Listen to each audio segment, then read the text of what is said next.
Баршаларыңызға ассалаумағалейкум.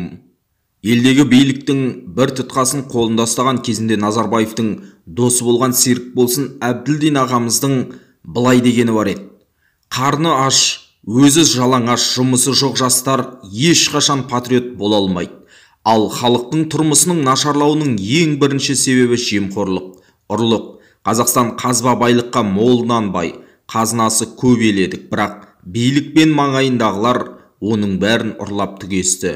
Біздің билік шетелге барып инвестиция алғанымен ақталады. Ал ол қарыз алу деген сөз. Қарыз алу қайыршының ісі.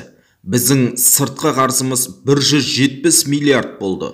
Жыл сайынғы шығаратын ішкі өніміміз 160 миллиард шамасында. Қарызымыздың өзі ішкі өнімнен артып кетті. Ол ең үлкен қасірет.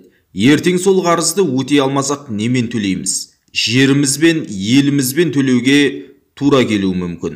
Ең қорқыныштысы тәуелсіздігімізбен төлеуге тура келеді деген сөз.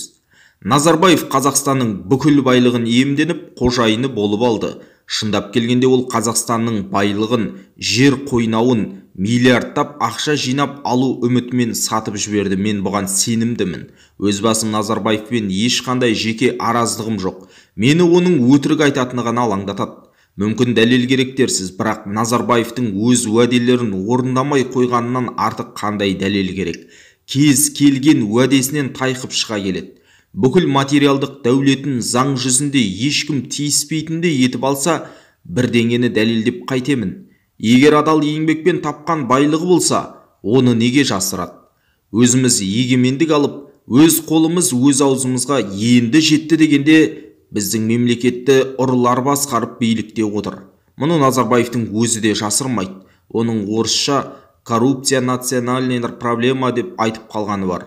Сөз жүзінде күрессе де, осының бәріне жол беріп отырған Назарбаевтың өзі. Біз бұл жағдайдан құтылу үшін саяси билікті өзгерту керек. Оны Назарбаев өзгертпейді, деді Серікболсын Әбділдин ағамыз.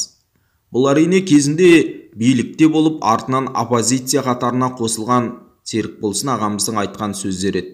Ал сіз айтылған пікірде қандай үн қосар едіңіз? Өз ойыңызды төмендегі комментарийге қалдырыңыз. Каналға жазылып, қолдау білдіруді ұмытпаңыз.